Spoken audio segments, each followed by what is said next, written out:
আমার বউকে শাশুড়ি, আমার শাশুড়ি বিয়ে দিয়ে দেয় আমাকে না জানিয়ে। মানে আপনার বউকে আরেক জায়গায় বিয়ে দিয়ে দিছে? হ্যাঁ, আরেক জায়গায় বিয়ে দিয়ে দিছে, আমি কিচ্ছু জানি না। এটা আমি বিয়ের পরে একজনের মাধ্যমে আমি জানতে পারছি, তখন ওর বিয়ে হয়ে গেছে। করে খোদা, মানে আপনার বউকে আরেকজনের বাড়িতে বিয়ে দিয়ে পাঠিয়ে দিয়েছে, তারপরে আপনি জানলেন যে আমার বউ নাই? হ্যাঁ, আমি ওই সময় জানলাম। ও তো আমাকে মাই কিছুই গড। জানানো হয় নাই। তো হঠাৎ করে একদিন আমি ফেসবুকে ঢুকে দেখি যে ওর বিয়ের পিক। মানে আমি কিচ্ছু জানি না, আমার কল্পনাতেও ছিল না, এমন কোনো কথাও ছিল না ওর সাথে। তখন আপনার বউ? তখন আমার বউ। কেমনে কি হইলো, বিয়েটা করলেন কেমনে? তো আমি শুরু থেকে বলি, হুম। আমাদের বিয়ে হয় পারিবারিকভাবে। বিয়েটা হয় আলিপুর, ওর এক দূর সম্পর্কের নানা বাড়ি।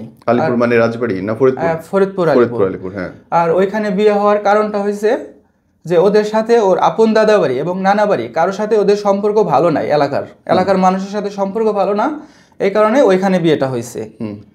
তো আমার ওইখানে মানে মূল উদ্দেশ্য ছিল ওইখানে আমি প্রথমে আমি কাবিন করে রাখবো, যেহেতু এটা অন্যের বাড়ি। কাবিন করছি এই কারণেই, কারণ আমার বাড়ি থেকে আমার বিয়ের জন্য প্রেশার দিছিল, মানে আমার ছোট ভাইয়ের কারণে এলাকার ভিতরে রিলেশন করছিল আত্মীয়ের ভিতরে, তো ওই প্রেশারটা আমার উপরে এসে পড়ছে। এই কারণে আমি চাইছি যে এখন কাবিন করে রাখবো, পরে শীতের পরে আমি ধুমধাম করে আমি সবাইকে জানায়া আমি উঠায় আনবো বিয়ে করে। তো এই উদ্দেশ্যে আমাদের বাড়ি থেকে যারা ময় মুরব্বী আছে, তা 10 থেকে 12 জন লোক নিয়ে বিয়ের উদ্দেশ্যে মানে কাবিনের উদ্দেশ্যে আমরা যাই। যাওয়ার পরে ওইখানে একটা ঘটনা হয়, মানে বলতে লজ্জা লাগলেও বলতে হয়, ওনারা যে মুরগি দেয়া বিরিয়ানি রান্না করছে, তো ওইখানে সবাই বিরিয়ানি খায় না। তো দেখা যায় আমি আর আমার ভাগ্নে, আমার আপন ভাগ্নে, তো বিরিয়ানি খায় না। তো আমাকে কোনো রকম তরকারি দিছে, আমার ভাগ্নেকে একদমই তরকারি দিতে পারে নাই। তো আমার মনটা ভারী হওয়ার কথা স্বাভাবিক, কারণ লজ্জাটা আমার লাগতেছে। হ্যাঁ, যে সবাই তো বলবে যে তোর শ্বশুর বাড়ি গেছিলাম, তো এই কারণে তো মনটা ভারী হওয়ার কারণে আমি আর খাইতে পারি নাই। না খাওয়ার কারণে আমার শাশুড়ি ওই সময় ছিল, আমার বউরি নিয়ে পার্লারে গেছিল। তো আমি আর আমার বোনাই মিলে একটু এলাকার ভিতর দিয়ে ঘোরাফেরা করতেছে, নতুন এলাকা, এই কারণে। তো আমার শাশুড়ি সেই শুনলো, শুনে আমাকে ডাক দিয়ে বললো, তাওহিদ এখনো বিয়ে হয় নাই, তুমি বিয়ে করলে করো, নাইলে চলে যাও। মানে কথাটা একদম আমি অবাক হয়ে গেছি যে কিভাবে বলে। তারপরে এখন আমার ময় মুরব্বী সবাই আমার দিকে তাকায় রয়েছে, আমি কি বলবো। আমি বললাম যে আন্টি, আপনি যদি আপনার মেয়েকে আমি এখানে বিয়ে করতে আসছি, আপনি যদি আপনার মেয়েকে আমার সাথে বিয়ে দেন তো বিয়ে করব, না দিলে তো আমার কিছু করার না, আমাকে চলে যেতে হবে। যাই হোক, ওইখানে বিয়েটা সম্পূর্ণ হয়। মূলত গেছিলাম কাবিনের উদ্দেশ্যে, ওইখানে ওনাদের ময় মুরব্বী, আমাদের ময় মুরব্বীরা এই করে বললো যে এখনকার ছেলেপেলেদের বিয়ে দেওয়াই ভালো হয়, তো এই উদ্দেশ্যে বিয়ে দিয়ে দেয়। তো বিয়ে দেওয়ার পরে ওইখানে আমি 1 রাত ছিলাম।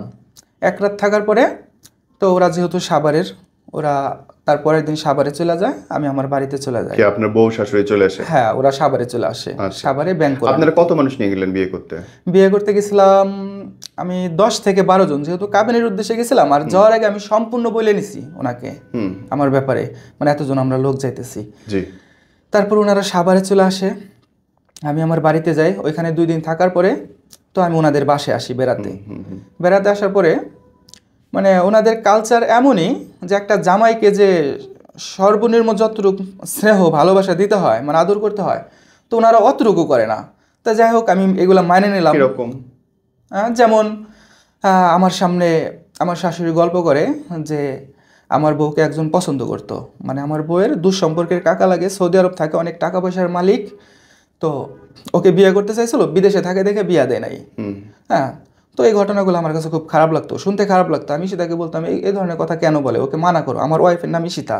আমি বলতাম ওনাকে মানা করো, এই ধরনের কথা কেন বলে, আমার ভালো লাগে না।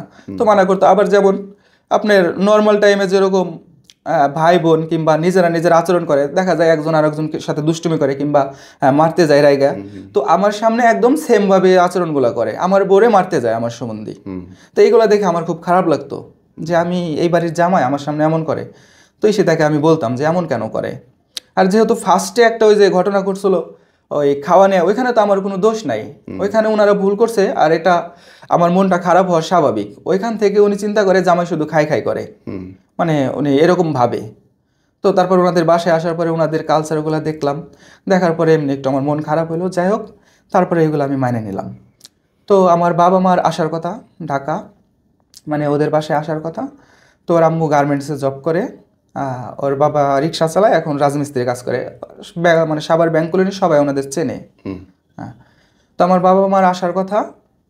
তো আমার শাশুড়ি বলে যে তাওহিদ, আমি গার্মেন্টসে কাজ করি, তো আমি কিন্তু ছুটি নিব না, আবার দুষ্টুমি করে বলতো তোমার আব্বা আম্মুরকে নিচে ঘুমাইতে দিমু, কিংবা তোমরা বাহিরে ওই জায়গা ঘুমাইবা, তো এই ধরনের কথাগুলো। তো সব মিলে আমি ভাবলাম যে একটু সমস্যা হইতে পারে, কারণ মানে ওই ওদের কালচারগুলো আমার একটু বোঝা হইলো। তো আমার বউকে বললাম, ডাইকা বললাম যে আমার বাবা মা আসবে, 2-3 দিনের বেশি থাকবে না, তোমার আম্মুকে ছুটি নিতে বলো, আর কোনো সমস্যা যেন না হয়। আমার বউকে এটা আমি বলছি আলাদাভাবে। তো আমার বউ আমার শাশুড়িকে বলে দিছে এগুলা, বলার পরে ওনাদের মনটা খারাপ। পরে আমি ঢাকা চলে আসলাম। আসার পরে মানে আমার কাজের জায়গায় আসলাম। তো আসার পরে আমার গ্রাম থেকে এক আন্টি পিঠা নিয়ে আসছে। মানে আমার আঙ্কেল ঢাকা থাকে, আমার আন্টি গ্রামে থাকতো, তো বেড়াইতে আসছে, পিঠা নিয়ে আসছে, তো আমাকে দাওয়াত করছে। তো পিঠা খাইতেছি আর আমার বউর সাথে আমি মজা করে বলতেছি, দেখো জামাই আদর কাকে বলে, মানে আমি দুষ্টুমি করে বলছি।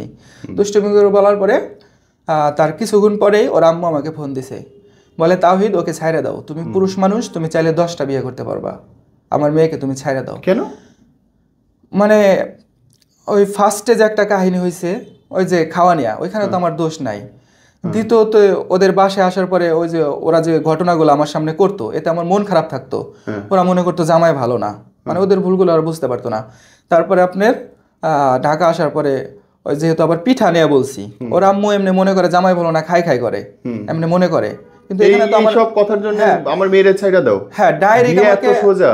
আমি অবাক হয়ে গেছি। আমি বললাম যে, আমি ওই সময় বললাম যে বিয়ে কি পুতুল খেলা নাকি, আমি একদম অবাক হয়ে গেছি।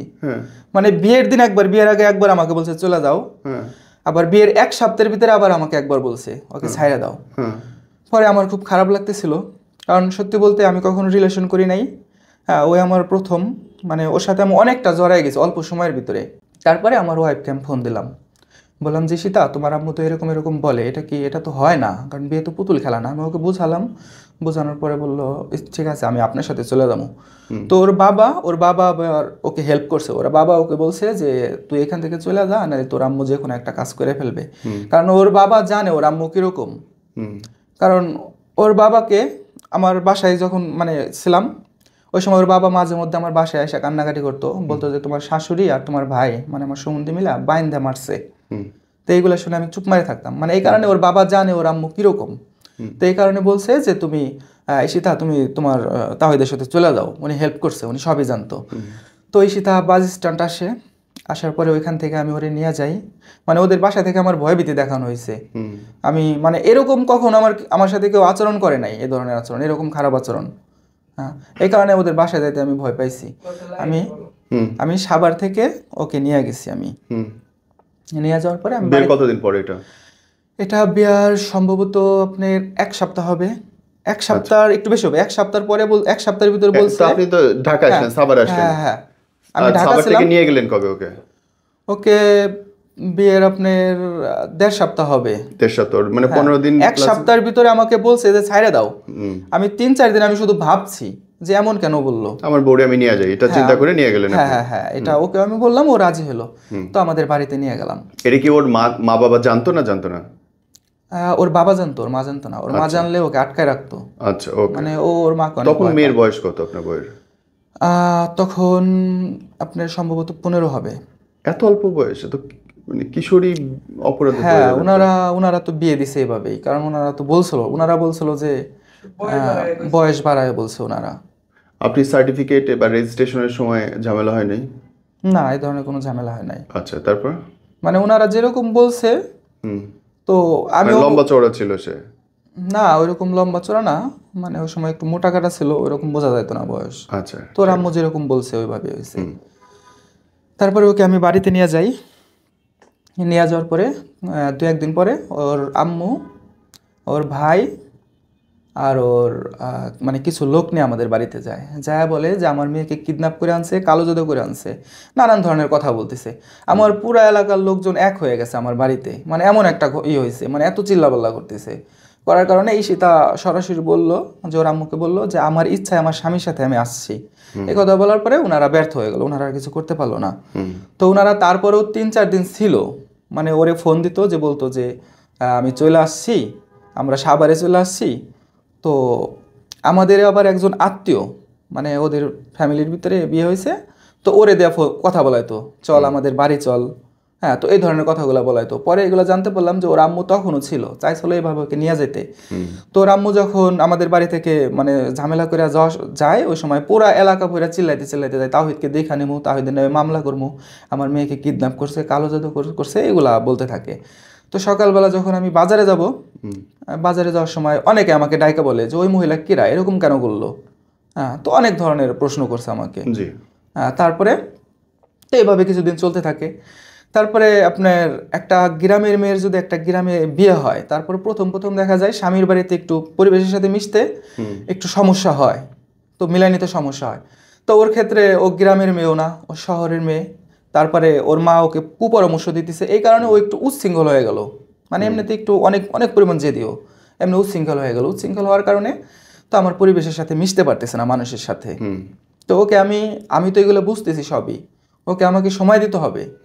হ্যাঁ, 6 মাস হোক, 1 বছর হোক, 2 বছর হোক, আমার যত সময় লাগে ওকে আমি সময় দিয়ে ওকে আমি ভালো বানাবো, মানে মানুষের মতোই করবো, সবার সাথে যাতে চলতে পারে। তো এই কারণে মানে বেশি সাপোর্ট করার কারণে আমার এলাকার ভিতরে এমন একটা গুঞ্জন শুরু হলো, ছেলে বউ পাগল। মানে এমন একটি, মানে ওকে আমি বেশি সাপোর্ট করছি। এটা সবাই বলছে এটা স্বাভাবিক, কারণ আমার দিক থেকে আমি বুঝতে পারছি।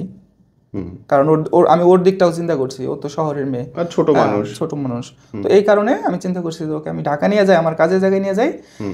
তো ওইখানে নেওয়ার পরে কোথায়, ঢাকায় কোথায় কাজ হ্যাঁ, করতেন? ঢাকা মিরপুর 1। আচ্ছা। এখানে নিয়ে আসি। তো আমি চিন্তা করি যে বাচ্চা কাচ্চা হইলে কিংবা আর একটুই হইলে ও সব কিছু বুঝতে পারবে, এমন আর করবে না। তো এই উদ্দেশ্যে আমি ঢাকা নিয়ে আসি। আসার পরে প্রথম প্রথম একটু আমার আর্থিক সমস্যা হয়। আর্থিক সমস্যা হওয়ার কারণে একটু প্রায় একটু নিরামিষ বেশি খাওয়া হতো। তো ওর আম্মু সবসময় ওর সাথে কথা বলতো, যে কি খাইছিস কি খাইছিস। তো ও বলতো যে, ও সবসময় সত্য কথা বলতো। হ্যাঁ, ও বলতো যে এগুলো এগুলো খাইছি। তো ওর আম্মু ওই সময় বলতো যে চলে আয়, ভালো একটা ছেলে আছে বিদেশে থাকে। হ্যাঁ, তো ওই যে ফার্স্টে যে ছেলের গল্প করতো, ওই ছেলের কথা বলতো যে ও তোকে পছন্দ করে, তোকে অনেক স্বর্ণ টর্ণ দেবো, বিয়ে করবো, চলে আয়। তো ওর মার সাথে অনেক পরিমাণ আমার সামনেও বাজে ব্যবহার করতো, মানে ওর মাকে গালাগালি করতো ইচ্ছা মতো। হ্যাঁ, ওর মাও ইচ্ছা মতো গালাগালি করতো ওরে। তো এভাবে চলতে থাকে। তা আমার সামনে এরকম হতো। যেই মহিলা নিজের দেখা বিয়ে দিল, হ্যাঁ, এই মেয়ে প্রেম করে না, এখন মেয়েটা যখন নিজের সংসার টিকাইতে চেষ্টা করতেছে, তখন আবার শাশুড়ির এত জ্বালা যন্ত্রণা কোত্থেকে আসে, এত বিষ কেন? হ্যাঁ, উনি আমাকে দেখা যেটা ভাবছিল, ছেলের হয়তো অনেক টাকা পয়সার মালিক, তো এমন ভাবছিল। পরে দেখছে যে না, মানে উনি সবকিছু হঠাৎ করে ফেলে। মানে আমি পরে সবকিছু মিলে বুঝতে পারলাম। ওকে। হ্যাঁ, উনি বিয়েটা দেওয়ার পরে উনি হয়তো ওই সময় ভাবছে যে আমি আবার ওই যে অফার পাইতেছে বিদেশ থেকে, ওইখানে ওই যে ছেলেটা ফার্স্টে বিয়ে করতে চাইছিল, তো ওই ছেলেটা বলতেছে যে ওকে ছাড়াই আনেন, মানে এই ধরনের এটি বলতেছে। আর ওই ছেলের সাথে ওর মা কথাবার্তাই করছে। আচ্ছা। হ্যাঁ, তো ইশিতা যখন আমার এখানে ছিল, তো ওর মা এই ধরনের কুপরামর্শ দিত, চলে আয়, তোকে ভালো জায়গায় বিয়ে দেবো, আরো বড় ঘরে বিয়ে দেবো, তা হয়তো তোকে রাখতে পারবে না ঠিক মতো, হ্যাঁ চালাতে পারবে না, নানান ধরনের কথা বলতো আমাকে নিয়ে। তো এগুলো আমাকে বলতো। তো ওকে আমি বোঝাইতাম, দেখো তো তোমার আম্মু এরকম বলতেছে, এখন তুমি তো আমাকে জানো, তুমি তো আমার বউ। হ্যাঁ, তো ও আমার সাথে থাকতে চাইতো, ও আমাকে ছাড়া থাকতে পারে না। তো এভাবে চলতে থাকে। তো দেখা যায় এর ভিতরে মানে ছোট ছোট বিষয় নিয়ে, যেহেতু ওর আম্মু মানে আলাদা একটা ওর কুপরামর্শ দিতেছে, মানে উল্টা একটা, যেখানে সাপোর্ট করবে মেয়েকে ওইখানে আরো উল্টা বুদ্ধি দিতেছে, এই কারণে ও আরো বেশি উচ্ছৃঙ্খল হয়ে গেলো। দেখা গেছে মানে কথায় কথায় কিছু বললেও রাইগে যায়। হ্যাঁ, মানে ও রাইগে বসে থাকে, মানে কিছু জিগাইতে গেলে দেখা যায় মানে অন্য ধরনের আচরণ করে। তো এগুলো আমি মাইনে নিছি, আমি চিন্তা করছি যে এগুলো আস্তে আস্তে সব ঠিক হয়ে যাবে। হ্যাঁ, বুঝাইতে হবে ওকে। তো এর ভিতরে ও ছোট ছোট বিষয় নিয়ে আপনার হাত কাটে, ছোট ছোট বিষয় নিয়ে ওষুধ খায়। যেমন কি বিষয় নিয়ে, আপনার দেখা যায় তরকারিতে 1 দিন 2 দিন 1 মাস 2 মাস পরে মানে তরকারিতে যতই লবণ বেশি হোক, দেখা যায় এগুলো আমি সহ্য করে নিতাম। তো আমার বন্ধু বান্ধব আছে, তাদেরকেও তো আমার বাসায় দাওয়াত করতে হবে। তো এইভাবে চলতে থাকলে তো আর তাদের কাছে আমি কিভাবে মুখ দেখাবো। তো এই কারণে বলতাম যে সীতা একটু তরকারিতে লবণ বেশি হয়, মানে ছোট বিষয় নিয়েই ও রান্না করবে না, ও রাগারাগি করে, গালাগালি করে। আবার ওর জন্য আমি প্রত্যেক দিন কোনো না কোনো খাবার নিয়ে আসতাম বাসাতে। তো ওকে জানতাম, আবার আমার ছোট্ট একটা বোন ছিল ওইখানে, ওই আঙ্কেলের মেয়ে। তো আমি সেম খাবারগুলো ওর জন্য আনতাম। ও বলতো না, আমি যা খাবো সেম খাবারগুলো ওর জন্য আনবি না, মানে আমাকে এরকম কথা বলতো। তো আমি বোঝাতাম দোকানে তো আরো অনেক আছে, এগুলা ওইখান থেকে তো অনেকে নিয়ে খায়। আমি সেম জিনিস এই কারণে আনতাম যে আমি যদি সীতাকে যদি এক ধরনের জিনিস দিতাম, ওকে অন্য ধরনের জিনিস দিলে ও ও ভাবতো যে ভাবিকে ভালো জিনিস দিছে, তো মন খারাপ করে থাকতো। এই কারণে আমার সেম জিনিসগুলো নিতে হইতো। তো এইগুলা নিলে ও মানে যাই নেই, আইসক্রিম নেই, চকলেট যাই নেই, ওই চাঙায় চুঙায় ফেলায় দেয়, খাইবো না, গালাগালি করে আমার সাথে। কি নিয়ে গালাগালি করে? আপনার গালাগালি করে এই যে এইগুলা নেই, ওই যে আমি সেম কালার জিনিস আনছি, হ্যাঁ, ও মনে করে ওরে আমি অবহেলা করতেছি, ওকে আমি গুরুত্ব দিতেছি না, ও এটা মনে করে।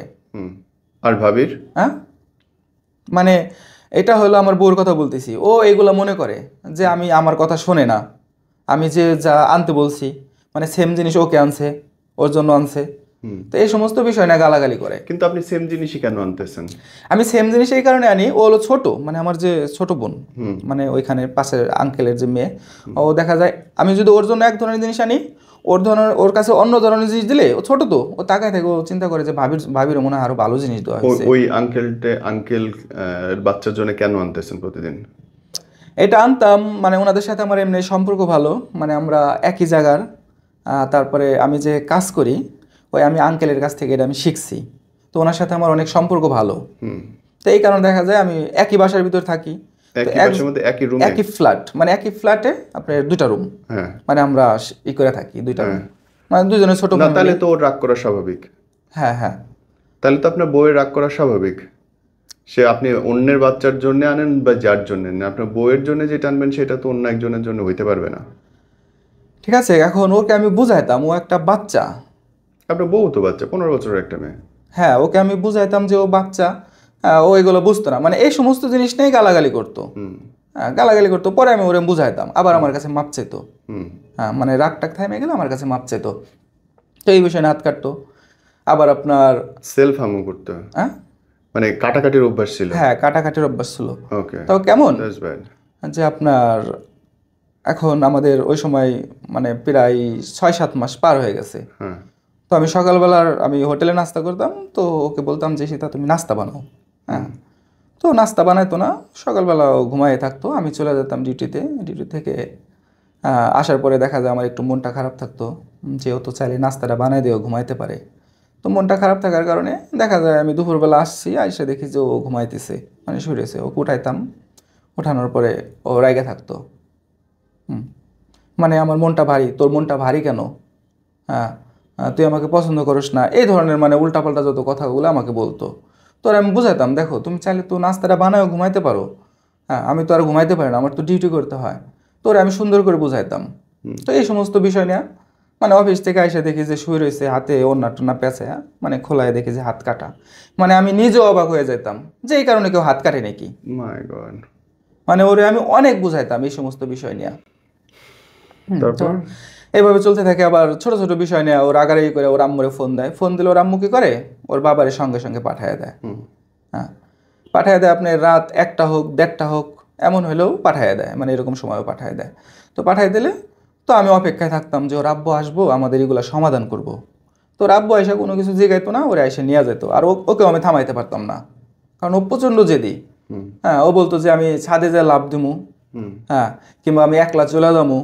দেখা যায় তো আমার রাত জায়গায় ওকে পাহারা দিতে হইতো, যে আমি ঘুমাই গেলেও যদি ছাদে যায় লাভ দেয়, কিংবা ও যদি চলে যায় একলা, দেশের অবস্থা ভালো না, মানে সময় যদি একলা চলে যায় রাস্তাঘাটে একটা সমস্যা হবে, এই কারণে ওকে পাহারা দিতাম।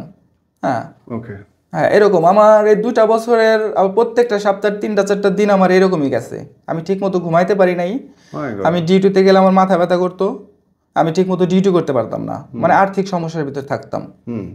এইভাবেই ওর আব্বু নিয়ে গেলে ও আবার আমার ছাড়া থাকতে পারে না, ওইখানে যে কান্নাকাটি করতো, তাহলে আমাকে নিয়ে যা। হ্যাঁ, আমিও চলে যেতাম, ওর কান্নাকাটি আমার সহ্য হতো না, আমিও চলে যেতাম। ওইখানে যাওয়ার পর ওর আম্মু বলে যে আমার মেয়েকে দিব না, তুই তোর সাথে মেয়ে দিছি, এটা তোর কপাল, তুই আমার মেয়ের নামে অ্যাকাউন্ট করবি, আমার মেয়েকে এই সাভারেই রাখবি, আর তুই এখানে গার্মেন্টসে জব করবি। তো এই ধরনের শর্তগুলো দিত। তো আমি বলতাম যে আমার কাছে যদি আমার স্ত্রী যদি সুখে থাকে, হ্যাঁ, ওকে তো আমি কোনো কিছুর অভাব দিতেছি না, তাইলে আপনাদের কি সমস্যা? আমি সব কিছু দিব, কিন্তু এটা আমার ইচ্ছায় দেবো, আপনাদের ইচ্ছায় কেন দেবো আমি? তো এই ধরনের আমি কথা বলতাম। তো ঈশিতা শুনা, মানে ঈশিতাকে আটকানোর চেষ্টা করতো ওনারা, কিন্তু এইগুলা বলার পরে মানে আমি যে কথাগুলো বলতাম বলার পরে ঈশিতা শুনা ও আমার সাথে চলে আসতো। তো এইভাবে চলতে থাকে। তো ওদের বাসায় গেলে আমার সাথে অনেক বাজে ব্যবহার করে ওরা, মানে এই মানে যেহেতু প্রথম থেকে ওই একটা ঘটনা ঘটছে, এমনি আমাকে দেখতে পারে না, তারপরে ওরা যে শর্তগুলো দেয় এগুলো আমি মানতে পারি না, কারণ এগুলো মানতে গেলে আমার পরিবার থেকে একদম বিচ্ছিন্ন হয়ে যেতে হবে, মানে ওরা যেরকম বিচ্ছিন্ন হয়ে গেছে। তো এই কারণে এগুলো আমি মানতে পারতাম না, ওদের সাথে আমি সবসময় আমি মিশতে চাইতাম, কিন্তু ওরা আমাকে সবসময় এইভাবে করে মানে নানান ধরনের আচরণ করতো আমার সাথে, এই কারণে আমি মিশতে পারতাম না। তো আমার বউকে নিয়ে আসতাম, আবার এইভাবে এরকমই চলতে থাকে, যে কিছুদিন গেছে ছোট একটা বিষয় নিয়ে ঝগড়া লাগছে, আবার চলে গেছে, চলে গেলে আবার কান্নাকাটি করছে, আবার যে আমি নিয়ে আসছি। তো আমার বন্ধু বান্ধব অনেকে আমাকে বলছে যে এভাবে যাস না, এভাবে গেলে কিন্তু একটা অভ্যাস হয়ে যাবে, কিন্তু ও কান্নাকাটি করলে আমার ভালো লাগতো না, আমি ওইখানে ছুটে চলে যেতাম। ওদের বাসা থেকে বলতো আপনাকে নিয়ে যাওয়ার জন্য কান্নাকাটি করতো, যাই সে নিয়ে যাও। হ্যাঁ, এইগুলা বলতো। ওকে, তো ওদের বাসা, এবার আপনার মূল ঝামেলার জায়গাটা, ঝামেলাটা হইলো কবে থেকে বড় করে? আচ্ছা, আমি বলতেছি। জি। আপনার তারপরে ওদের বাসায় যে আমি নিয়ে আসতাম, তো এরকম চলতে থাকে, তো দেখতাম ওদের বাসায় গেলে আমার সাথে অনেক খারাপ আচরণ করে। কে? ওর আম্মু আর ওর ভাইয়া। আর ও তো মানে ছোটখাটো বিষয় নিয়ে ঝগড়াঝাটি করে চলে যায়, ওইখানে যায়। ওইখানে কি খারাপ আচরণ করতে? না, ওইখানে গেলেও খারাপ আচরণ করতো না, ওইখানে গেলে আমার সাথে আসতে চাইতো, কিন্তু ওর মা আর ভাই ওকে বাধা দিত, আমাকেও বাধা দিত, কিন্তু ও যেভাবে হোক চলে আসতো আমার সাথে। আর আমার একই কথা থাকতো, আমার বউকে আমি নিয়ে যাবো। হ্যাঁ, কারণ আমার বউ আমাকে ফোন দিছে নেওয়ার জন্য, আপনার আটকানোর কে? ওরা বলে না, যাইতে দেবো না। হ্যাঁ, মানে এই ধরনের করতো, যেভাবেও করে আমি নিয়ে আসতাম, ও চলে আসতো আমার সাথে।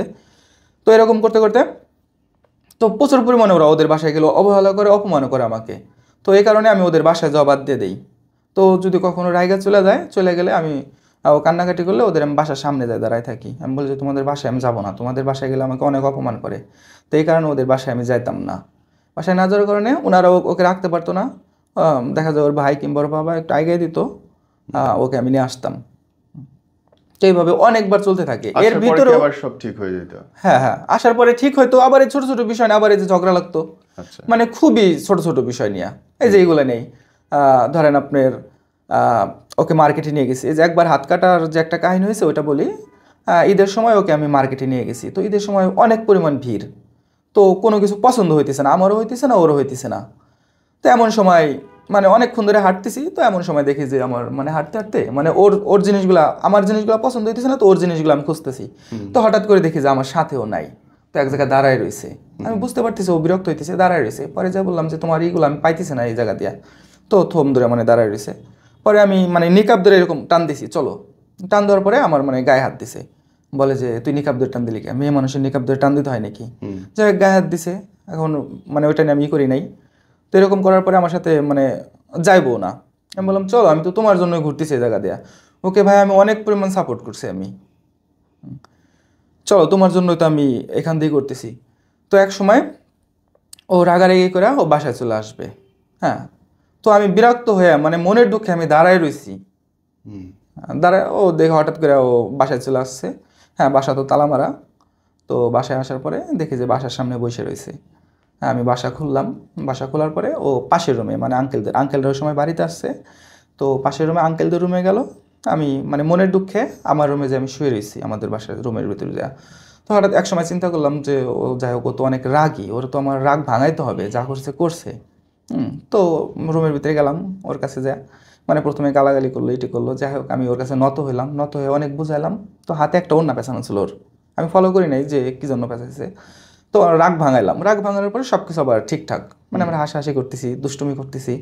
তো এমন সময় ওই ওড়নাটাও খোলানোর পরে দেখি যে এখানে হাত কাটা। কেন হাত কাটছে? ওই যে মার্কেটে যাওয়ার পরে যে ইডা হয়েছে ওর সাথে। হ্যাঁ, মানে একদম আমি কল্পনাও করতে পারি না যে এই কারণে এগুলো করতে পারে। তখন আমার রাগ ধরছে, একবার হাত কাটছে প্রথমে, আমি ওই সময় বলছি ঈশিতা তুমি কখনো হাত কাটো না, তোমার সাথে যদি আমার কখনো ঝগড়া লাগে তুমি আমার জন্য অপেক্ষা করো, আমি তো তোমাকে সরি বলবো, কিন্তু ওই সময়টা তো আমাকে দিতে হবে। ও কেমন ছিল, ওর সাথে একটু যদি ঝগড়া হইতো তো আমাকে ও মনে মনে একটা টাইম আর কি করতো, গুনতো যে এতটুকু সময়ের ভিতর যদি আমার করে রাগ ভাঙায় তো তাইলে আমি কিছু করবো না, মানে একটা টাইম বেঁধে রাখতো। তো এটা পার হয়ে গেলে ও পাগলামি শুরু করে দিত আমার সাথে, মানে অন্য ধরনের একটু, মানে ওরা আমি সবসময় বলতাম ঈশিতা তোমার মানসিক সমস্যা আছে, তুমি তোমার মনকে পরিবর্তন করতে হবে। তো ওকে আমি সবসময় আমি বুঝাইতাম।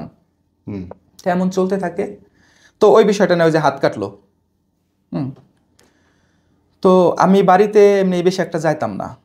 হ্যাঁ, বাড়িতে যাইতাম না এই কারণেই যে ঈশিতা আমার ফ্যামিলির সাথে ওইরকম মিশতে পারে না, ও যাইতে চায় না, এই কারণে আমার বাড়িতে যাওয়া কম হইতো। আচ্ছা। হ্যাঁ, তো বাড়ি থেকেও আমি এক পর্যায়ে মানে একরকম বিচ্ছিন্ন হয়ে গেছি, যে মানে আমি বাড়িতে যাইতে চাই না। হ্যাঁ, ঈশিতার নিয়ে এইখানেই থাকি। নানা ঈশিতার আচরণও আমাদের মানুষগুলো একটু এলাকার মানুষগুলো বিরক্ত। হ্যাঁ, মানে এলাকার মানুষগুলো বলে যে এগুলো কি শুরু করছে। হ্যাঁ, তো আমি তো বুঝতাম যে ওকে ঠিক করতে হবে, এই কারণে আমি সবই মাইনে নিতাম। তো এগুলো আমি তারপরে আপনার ওইটা হলো ঈদের সময়, মূল ঝামেলা কি ঈদের সময় হয়? হ্যাঁ হ্যাঁ, ঈদের সময়, ওই সময় হলো আমার বাবা স্টক করে। স্টক করার পরে আমি ঈশিতাকে নিয়ে আমার বাড়িতে যাই। হ্যাঁ, ও বলছে যাবো না, তারপরে ওকে আমি বুঝাই যে চলো, আমার বাবা স্টক করছে। ঈশিতাও মানে এক সময় এক পর্যায়ে কথায় কথায় বলে আমাকে ডিভোর্স দিয়ে দেয়। হ্যাঁ, ঈশিতাকে আমি বুঝাইতাম, ঈশিতা ডিভোর্সের কথা বললো না, এগুলা যদি বলতে থাকো তাহলে এক সময় কিন্তু এগুলো হয়ে যায়। ওকে আমি, ও আবার কিছু ওর রাগ থেমে গেলে সবসময় আমার কাছে মাপ চাইতো। হ্যাঁ, যখন রাগটা থেমে যেত আমি সুন্দর করে বুঝাইতাম, ও আমার কাছে মাপ চাইতো, আর বলবো না। কিন্তু সেম ঘটনাগুলো বারবারও করতো। হ্যাঁ, কথায় কথায় বলতো ডিভোর্স দিয়ে দে, একটু হইলে ওই যে ফোন দিত, ফোন দিলে আইসা নিয়ে যাইতো। তো এই ধরনের এগুলো চলতে থাকে। তো ঈদের সময় হয় কি, আমার বাবা স্টক করার পরে ওকে আমি বাড়িতে নিয়ে যাই। বাড়িতে নেওয়ার পরে তো ওকে আমি মানে ওকে নিয়ে আমি ঘুরতে বেরোই। আমি সবসময় ওকে মানে এক ধরনের জোর করে আমি ওকে নিয়ে ঘুরতে বেরোই। হ্যাঁ, এখন ঘুরতে বেরোইছি, এখন ও চুল ছাইরা, মানে ওর না মাথায় নেবে না, একদম বড় বড়, ওর অনেক সুন্দর বড় বড় চুল, তো চুল ছাইরা ও ঘুরবে এলাকা দিয়ে, ঘুরতে যাবে। তো ওর মাথায় আমি হলো সবসময় কাপড় দিয়ে রাখতাম, আমি চাইতাম এই চুল যেন কেউ না দেখে। হ্যাঁ, মানে এত সুন্দর চুল, তো আমি সবসময় ঢাকা রাখতাম। ঢাকা রাখার কারণে ও বলতো, মানে ও এমনভাবে ওড়না নিছে, ওড়নাটা শুধু পরে যাইতো। মানে এখানে আমি বললাম যে ঈশিতা ভালো মতো ওড়না নাও, তুমি এমনভাবে ওড়না নিছো, ওড়নাটা পরে যাওয়ার জন্য নিছো। বলার পরে ও রাইগে গেছে, রাইগা বাড়ির ভিতর চলে আসছে। বাড়ির ভিতরে এসে আমার গালাগালি করতেছে, সবার সামনে আমার গায়ে হাত দিল।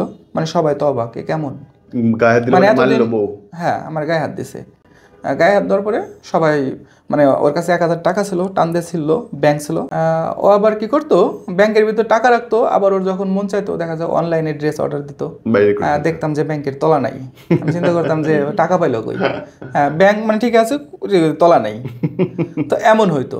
তো আবার ব্যাংক কেনার জন্য আমার সাথেই করতো, আবার আমি ব্যাংক কিনে দিতাম। বলতাম যে এরকম ভাঙো না, ব্যাংক ভাঙলে ব্যাংকে টাকা থাকে না। হ্যাঁ, তো এরকম বলার পরে তো তারপরে আবার মানে যে টাকা জমা হয়েছিল, হয়তো 3-4 হাজার টাকা জমা হয়েছিল, তো ব্যাংকটা ভাঙলো। ভাঙার পরে বলে যে আমি সাভারে চলে যাবো, আমি থাকবো না, তুই আমার ডিভোর্স দিয়ে দিবি। তো এই ধরনের কথা বলতে থাকে। পরে এক পর্যায়ে ও ব্যাগ নিয়ে ও রাস্তায় বেরোয় যায়। বেরোনোর পরে আমি ওর সাথে সাথে বেরো, ও তো কোথাও যাইতে পারবো না, ওকে তো বুঝাই আনতে হবে। তো ওকে বুঝাই আনতে গেছি, আনার পরে মানে মানে এমন আচরণ সবার সামনে আমার সাথে করতেছে, মানে এলাকার মানুষ এক হয়ে যাইতেছে। মানে যত মহিলারা আছে এমনিতেই জানে যে এবার একটা বউ আছে এরকম আচরণ করে। হ্যাঁ, ওর আম্মু এসে এরকম আচরণ করছে। তো সব মিলে মানে মানুষ এক হইতেছে। আমি সীতাকে বলতেছি, সীতা আমার মান সম্মান চলে যাইতেছে, তুমি দরকার পড়ে আমাদের বাড়িতে যায় তুমি আমার গায়ে হাত দাও, আমাকে মায়েরও, তাও সমস্যা নাই, তুমি এইখানে এমন করো না। ওকে আমি এত বোঝানো বুঝালাম, ও বুঝলোই না। আমি চলে যাবো। পরে এক পর্যায়ে ও তো আর যাইতে পারবে না, একলা এক সমস্যা হবে। তো এই কারণে আমার আরও কয়েকদিন আমার বাড়িতে থাকার ইচ্ছা ছিল। তো এক পর্যায়ে আমি ব্যর্থ হয়ে আমি ওর সাথে বেরোয় গেলাম যে ওকে সাভারে রেখে আমি ঢাকা চলে আসবো। ওর যখন মাথা ঠিক হয়ে মানে শান্ত হবে তখন আমি নিয়ে যাব। তো রাস্তায় আসার পরে আমি পাটুরিয়া ঘাটে আসলাম। আসার পরে পাটুরিয়া ঘাট থেকে একটা হেল্পার আমাকে বলতেছে, ভাই আপনি পুরুষ মানুষ, আপনাকে এখন কিছু করার নাই, এই নির্যাতন সহ্য করতে হবে। একটা বাজের হেল্পার কখন আমাকে এই কথা বলে, যে আমাকে চিনে না, আমার সম্বন্ধে জানে না, সে আমাকে এই কথা বলতেছে। মানে ওইখানে আমার সাথে কতটা খারাপ আচরণ করা হয়েছে। তো বাজের ভিতর যা বসে রয়েছে, পরে ওর পাশে যা বসলাম, বসার পরে ও এক পর্যায়ে বলতেছে আমি তোর সাথে ঢাকা যাবো, আমাদের বাসায় কেন আমি যাবো। বলার পরে যাই হোক ওকে আমি বাসায় নিয়ে আসলাম, ও আমার সাথে আসবে ভালো কথা। ওকে বাসায় আনার পরে একটা মাছ, পাঙাশ মাছ, আমি পাঙাশ মাছ কিনছি। তো ও সবসময় বলে যে পাঙাশ মাছ এগুলা তুমি ই করে আনবা, কাটায় আনবা না। আমি আবার ওর ভালোর জন্য আমি এগুলো আমি কাটায় আনতাম, যাতে নাকি ওর সমস্যা কম হয়, মানে ঝামেলা না হয়। তো কাটায় আনতাম, তো ওইটা আমি কাটায় আনি নাই। ও বলছে কাটায় আনো না। তা আসার পরে ও বলতেছে মাছটা কাটে দাও। তো আমার বাড়ি থেকে যে আচরণগুলো করছে এই কারণে আমার মনটা একটু খারাপ হয়ে রয়েছে। আমি এই ধরনের অপমান সহ্য করলাম, আমি থাকতে চাইছিলাম, ওইটাও হইলো না। সব মিলে আমার মনটা একটু ভারী। আমি বললাম যে মাছ খাইতে হবো না, মাছ ফ্রিজে ঢুকায় রাখো যদি কাটতে না পারো।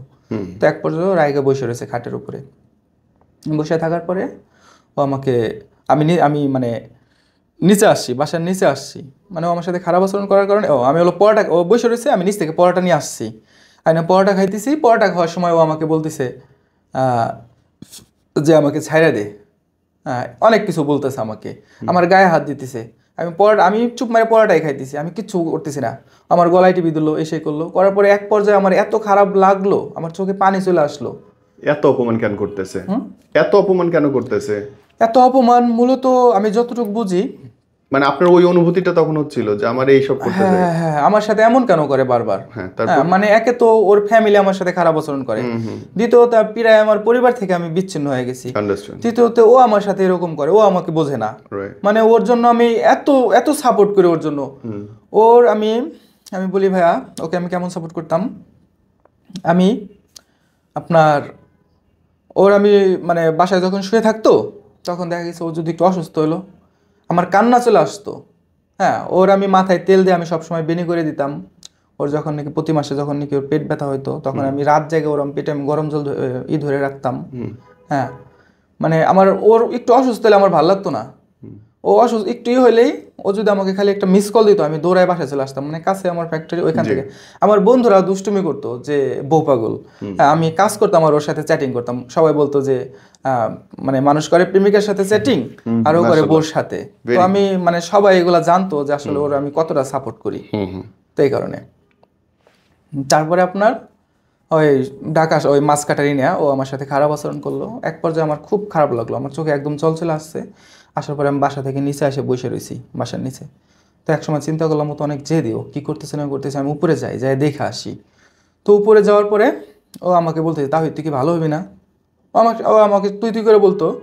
যাই হোক, এগুলো আমি কোনো কিছু মনে করতাম না। ও আমার তুই বলুক যাই বলুক, কারণ ওকে আমি সবসময় বোঝাইতাম, আমি জানি ওকে আমার ঠিক করতে সময় লাগবে, যেহেতু ওর ফ্যামিলি থেকে ওর সবসময় উল্টা সাপোর্ট দিতেছে।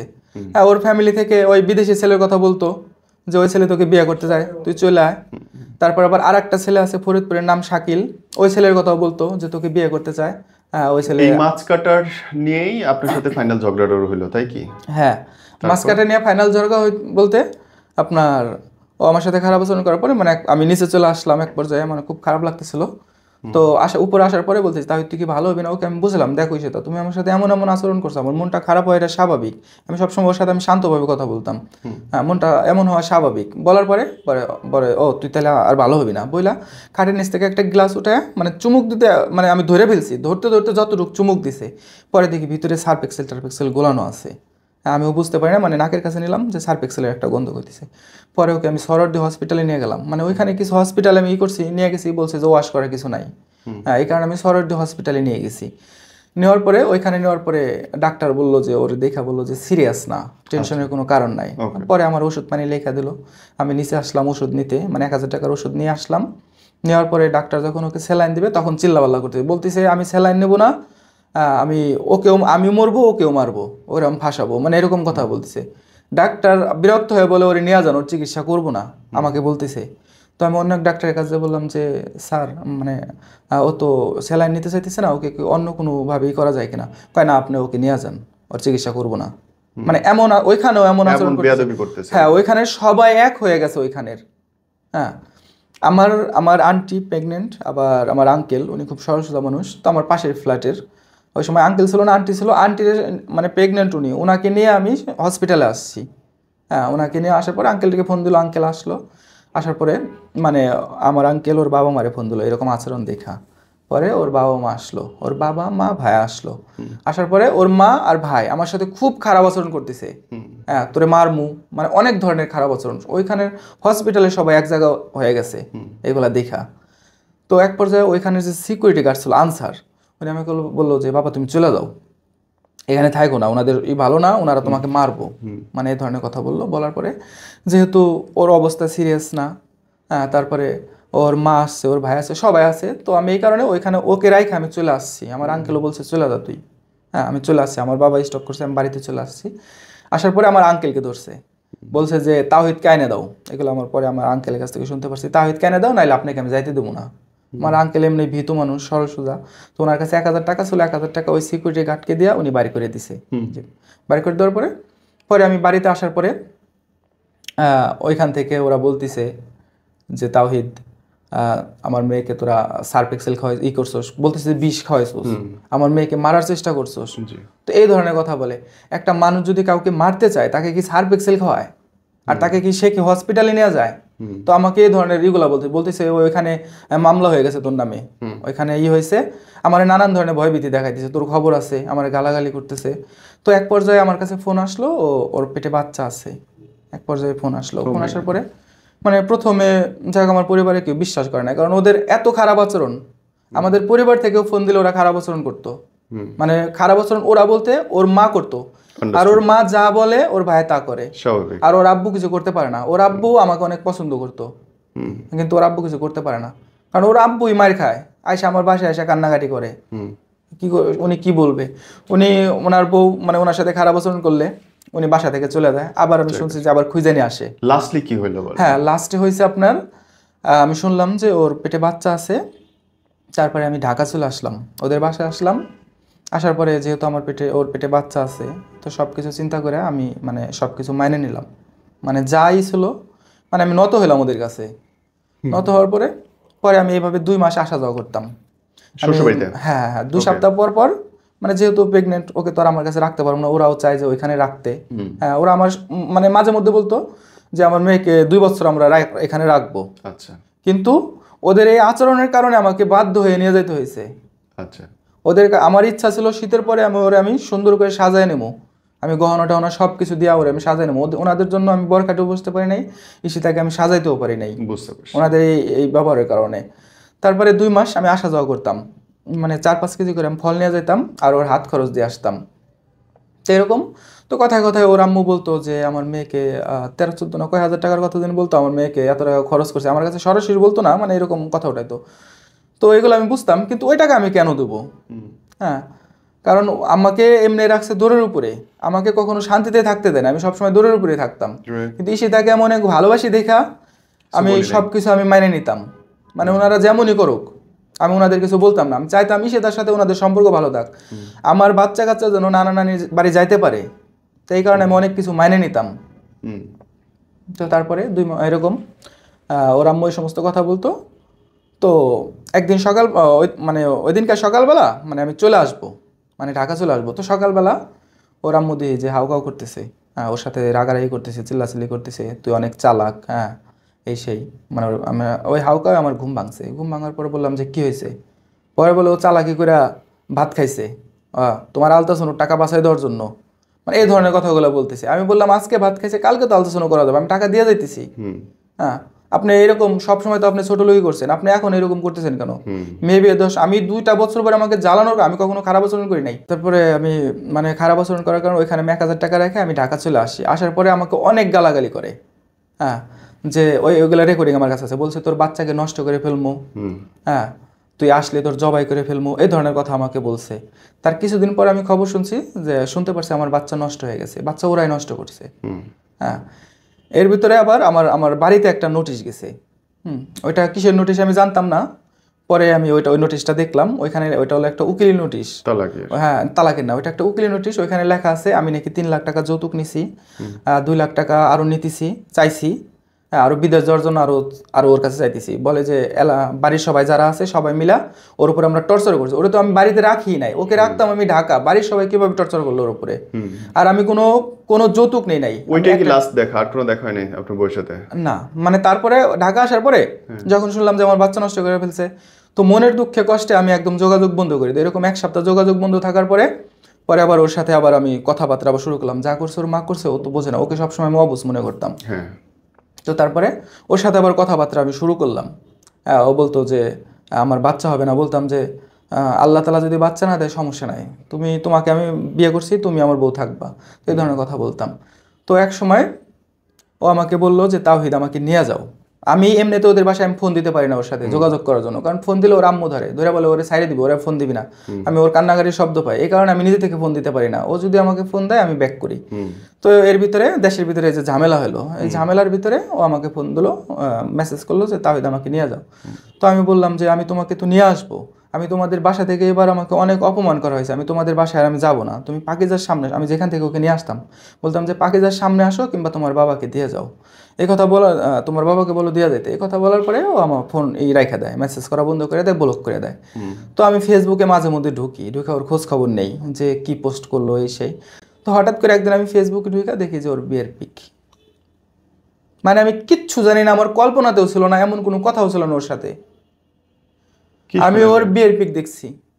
তখন আপনার বউ, তখন আমার বউ, আপনার বাচ্চা নষ্ট হয়েছে কয়দিন হয়েছে মাত্র? আমার বাচ্চার মানে যখন নষ্ট করছে তখন আমার বাচ্চার বয়স 3.5 বছর, 3.5 মাস প্লাস ছিল। My God, কথা নাই আমি কিচ্ছু জানি না, আমি মানে ফেসবুকে ঢুকছি যে ওর খোঁজ খবর নেওয়ার জন্য, হঠাৎ করে দেখি আমার কাছে পিক টিক সবই আছে, আমার কাছে ডিভোর্স পেপার মানে যা পাঠাইছে এটাও আছে। ডিভোর্স হয়েছে কিরকম, ওর আম্মুরে ফোন দিছি, বলে যে ডিভোর্স দিয়ে দিছি, ডিভোর্স লেটার পাঠাইছে আর 2 মাস আগে।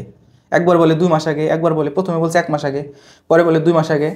একথা বলার পরে তো আমার এমনি কষ্টে আমি কাজ করতে পারতেছি না, আমি বাড়ি চলে গেলাম। বাড়ি যাওয়ার পরে পরে আমার ইসে থেকে ফোন আসলো, পোস্ট অফিসে যোগাযোগ করছিলাম ওরা কি কোনো লেটার পাঠিয়েছে কিনা। পরে আমাকে ফোন দিল 21 তারিখে, ফোন দেওয়ার পরে গেলাম, যাই দেখি যে মানে ওরা ডিভোর্স লেটার আপনার ওরা যে পাঠাইছে, ওরা পাঠাইছে 20 তারিখে, আমাদের ওইখানে পোস্ট অফিসে আসছে 21 তারিখে।